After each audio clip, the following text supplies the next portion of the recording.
Hi guys, today's gonna be another music theory video, and as I said in my previous music theory video, today I'm going to be showing you how to actually read the musical notes themselves. If you haven't watched my previous music theory video yet, check it out right here, and I'll also put the link down in the description box below. Now, let's get started. So before we get right into it, I just wanted to say that the method that I'm going to be showing you guys today is, at least in Toronto, the most common way that students are taught how to read music. Personally, I did not learn music or learn how to read music using this method, and quite frankly, I don't believe that it is the best method, and I will explain why after I've gone through it with you. Okay, so stay tuned to the end of the video if you want to learn how I personally learned how to read music, and also why I don't think that this common way of teaching students how to read music is exactly the best and most effective way in the long run, at least. Okay, so bear with me. So, before I get into that method, there are a few notes that you do have to learn that are very, very basic, that are not covered by the method that I'm going to show you today. So those notes are in the treble clef, middle C, and the D that's right above it. And in the bass clef, again, middle C and the B that is right below it.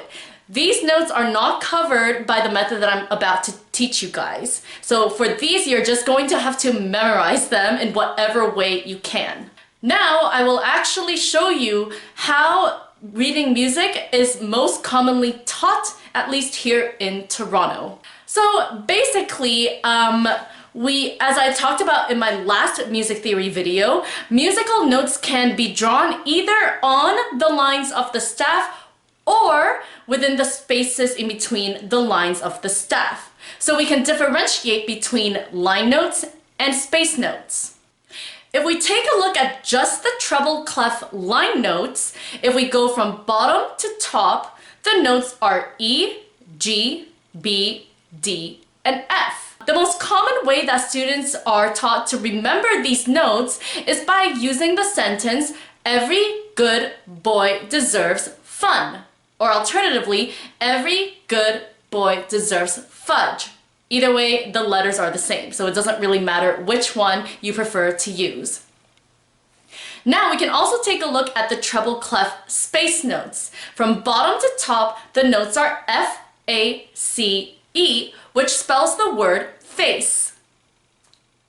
Now, if we take a look at the bass clef, again, we can divide this into line notes and space notes. So let's start with the bass clef line notes first. From bottom to top, we have the notes G, B, D, F, and A.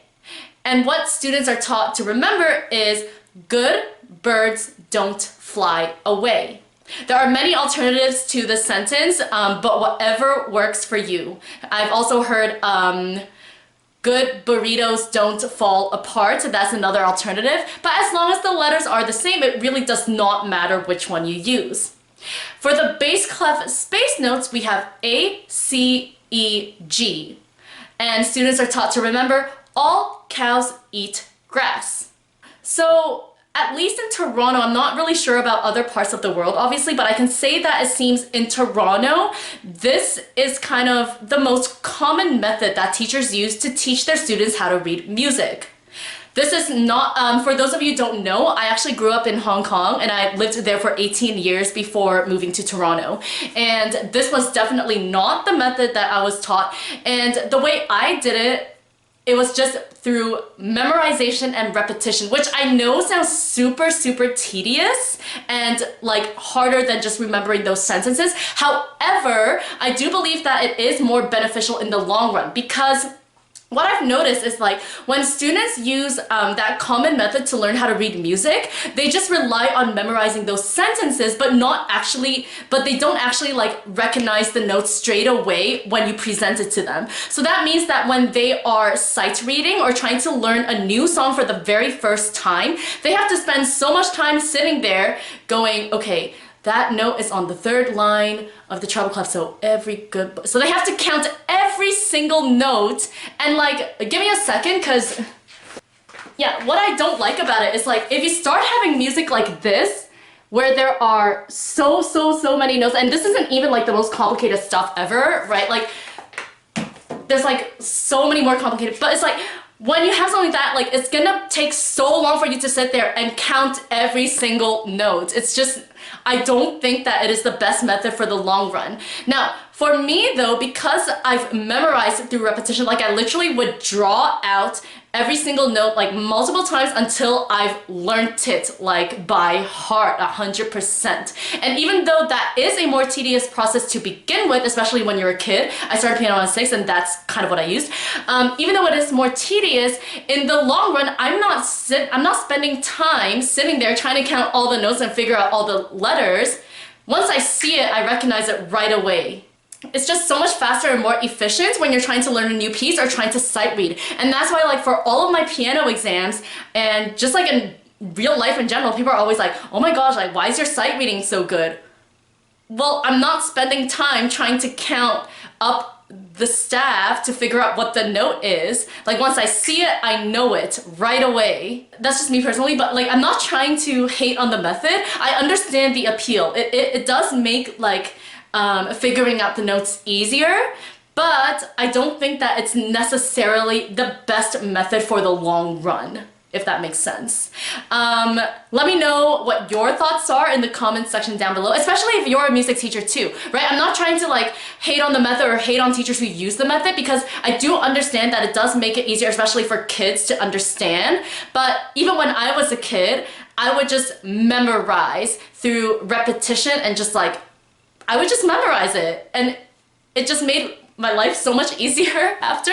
Let me know what you guys think and what method you prefer, or if you've studied music, like what method did you use to learn how to read music? Is this what your teachers taught you, or did you do something different? Let me know down in the comment section below.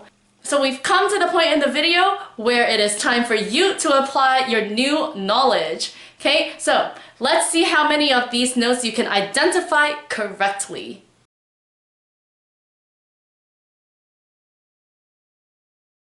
Okay, so hopefully you guys found that okay. I'm gonna have the answers on the screen right now so you can check.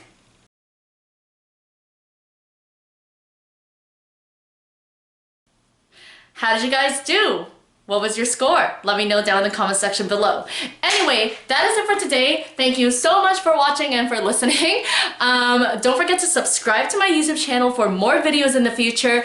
Thumbs up this video, leave a comment down in the comment section below, and share the video. As well, don't forget to follow me on my social media platforms. The links will be down in the description box below. Thank you so much, everyone. Take care, and I'll see you all in my next video. Bye!